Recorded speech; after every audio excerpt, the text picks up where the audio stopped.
Hi, how are you? I'm Mr. Muso. Today we want to revision and revision. We want to talk about Zimbabwean history. So make sure that your pen and your notebook, they are close to you because we are about to do another question on Zimbabwean history. Today we want to talk about the controversies that we have on Great Zimbabwe. We have got our interesting question here on a Great Zimbabwe, the controversies that we have on Great Zimbabwe. So here is our question. Discuss the various theories. Discuss the various theories on the construction of Great Zimbabwe. Discuss the various theories on the construction of Great Zimbabwe. So that is our question. So let's underline the keywords we are discussing. If we are discussing, it's an open question. We are talking, we'll talk about Great Zimbabwe, discussing about Great Zimbabwe.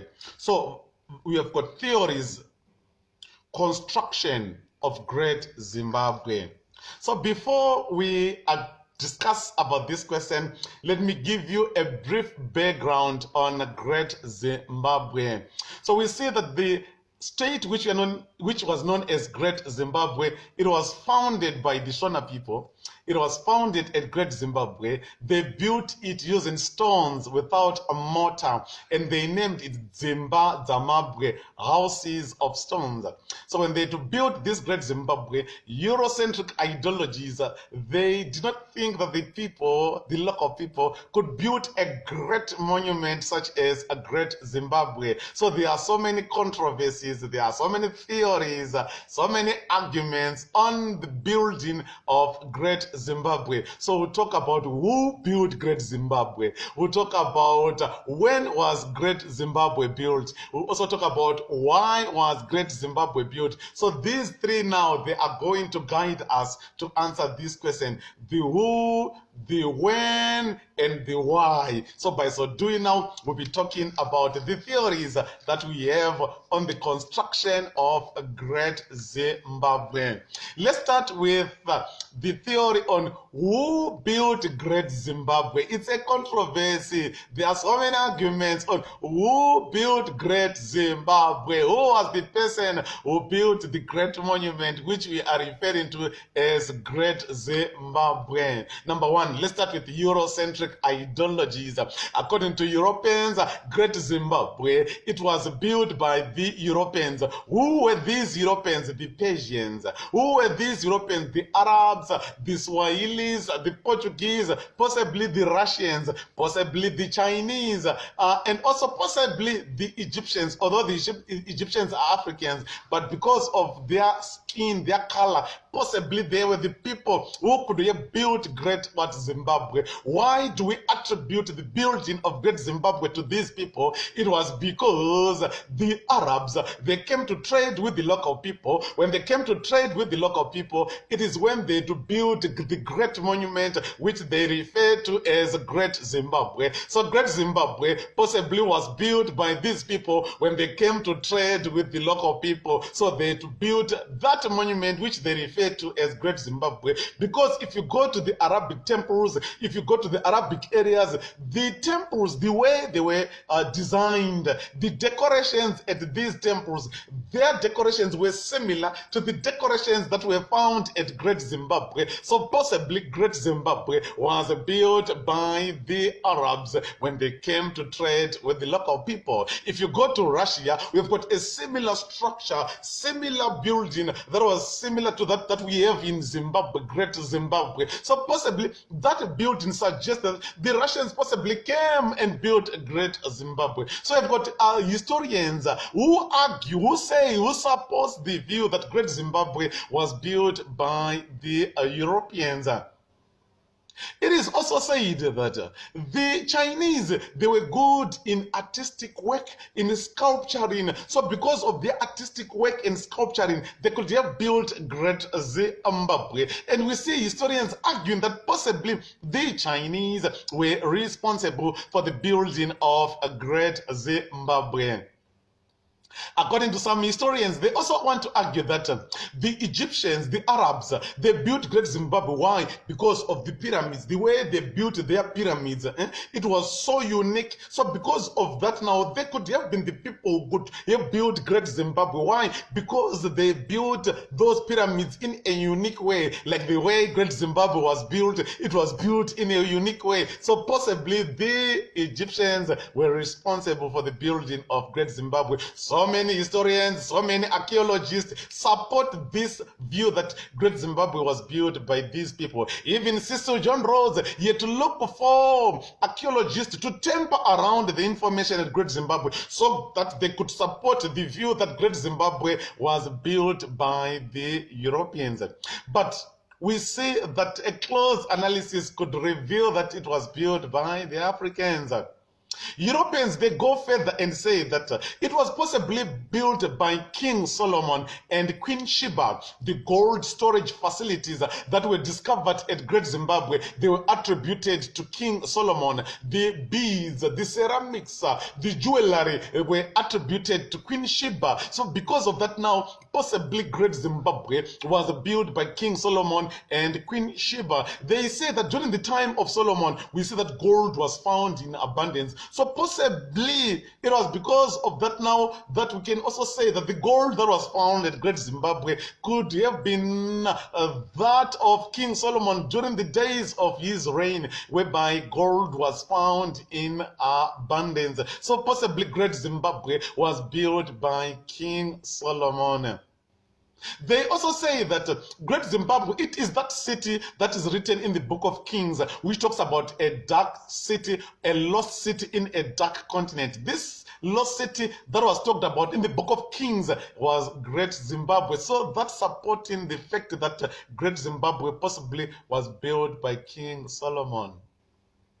Eurocentric ideologies, they go further and say that Great Zimbabwe was built by the Europeans. Why? Because Africans were barbaric, Africans were savages, Africans were bloodthirsty, Africans were warmongers, Africans were backward, Africans were uncivilized people. So because of this nature of the Africans, they could not build Great Zimbabwe. Africans, they were half child and half devil. They could penga when they were young. They could twanya when they were young.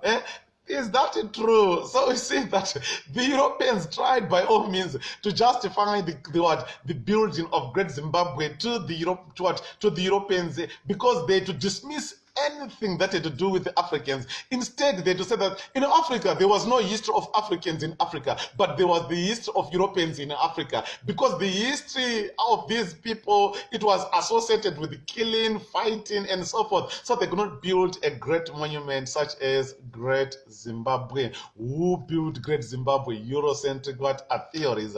Let's talk about the Afrocentric theories.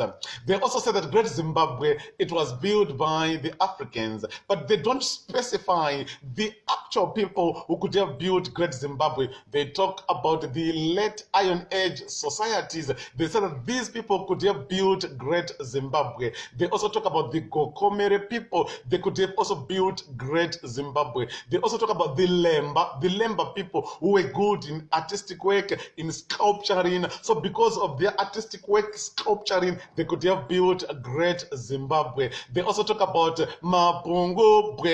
Why Mapungubwe? The downfall of Mapungubwe, 10th century, 11th century, a new state was formed in the name of Great Zimbabwe. So possibly Great Zimbabwe was built by the Mapungubwe state. They say that the direct successor of the Mapungubwe was Great Zimbabwe. So Great Zimbabwe was built by the Mapungubwe state, by the Mapungubwe people. So we have got a problem in the rise of African historiography. The rise of African historiography around 1450, it does not specify the actual people who built Great Zimbabwe, but they say that it was built by the Africans. So who built Great Zimbabwe?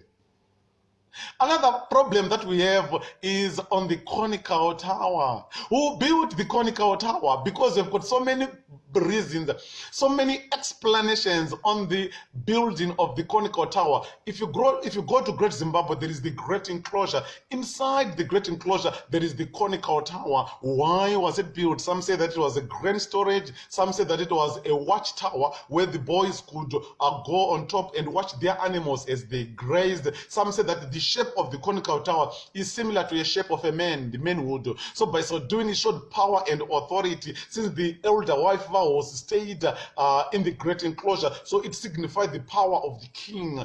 And by so doing now, clearly showing us that the conical tower was built to show the power and authority of the king.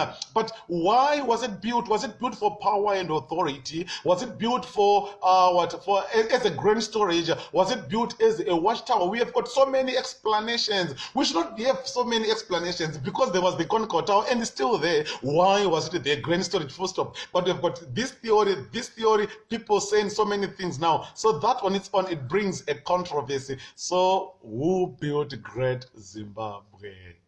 Let's move on and talk about the time theory. The time theory, it states that Great Zimbabwe, according to Afrocentric historians, it was built around 1100 AD. Why 1100 AD? Around the 10th century, Mapungubwe collapsed. So when it collapsed, a new state came in the name of Great Zimbabwe. So the downfall of Mapungubwe brought Great Zimbabwe. So they say that Great Zimbabwe, it was started around the 11th century, around 1100 AD.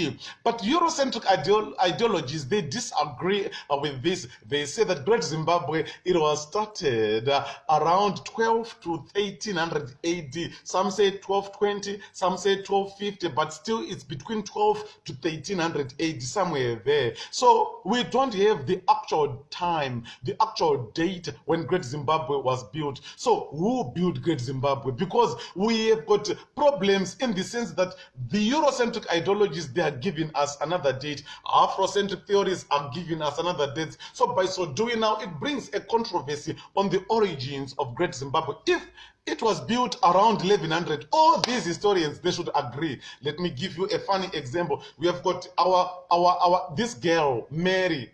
This girl Mary is pregnant, but this pregnancy now is having our challenges, in the sense that Mary is saying, I'm 6 months pregnant, but the guy who Mary wants to say that is responsible for the pregnancy is saying, no, my pregnancy should be 2 months. So there's a problem. Then we've got another guy who said, if it is my pregnancy, it should be 4 months. So there's a problem now. When a child is born, whose child is he? This guy or for this guy? Why? It is because we don't have the actual date, the actual time, and or the time that we can date this child. So when the child is born now, we say that the child is childless, is fatherless. Why? It is because the two fathers who were accused that they were responsible for the pregnancy are saying, no, our times are different. So the times of Afro, the times of Euro are different. So who built Great Zimbabwe? So the time theory, it brings a controversy. Let's talk about the last aspect, which is why was Great Zimbabwe built? We've got also so many controversies, so many theories. Some say that it was built as a trading center, some as a religious center, some say that it was built to show the power and authority, some say that it was built as a residence of the king. So many reasons. If you built a school, it's built specifically for children to go to school, full stop. If someone comes and said it was built as a church, some say it was built as a what, so who built this school? Because when you build that school now, you do not have also all these reasons or all these explanations. You had to build the school for one purpose. So Great Zimbabwe, we've got so many explanations here. Trading center, religious center, fortress, residence, power. And so who built Great Zimbabwe? So that on its own, it brings a controversy on the building of Great Zimbabwe. So let's go back to our question. Discuss the various theories on the construction of a Great Zimbabwe. So we are saying that we've got so many theories that explains the building of a great Zimbabwe. So we discussed about these theories. I talked about the who built Great Zimbabwe, Afrocentric theories, Eurocentric theories. You talk about the time theory, the time factor, when was it built, then why Great Zimbabwe was built. So that is what you talk about. So you'll be discussing, if you talk about the Eurocentric theory, you talk about it, you criticize it, you move on, talk about Afrocentric theory, you discuss it, you criticize it. Criticizing it now is what the other side of the question. For example, we don't have the specific people who built Great Zimbabwe on Afrocentric, but we have got assumptions that the Lemba, the what. So who built Great Zimbabwe? So that automatically becomes your other side of the question. You talk about the time theory, tell us about the time theory, then you criticize it again. Why do we criticize it? You talk about the issue of Watchtower. Could it be used for Watchtower? You give a critique on that, on why Great Zimbabwe was built. Again, you give reasons, then you give a critique. So giving a critique, automatically it becomes your second part of the question. So that is what we have on the controversies of the origins of Great Zimbabwe. Cheers, I'm Mr. Muso.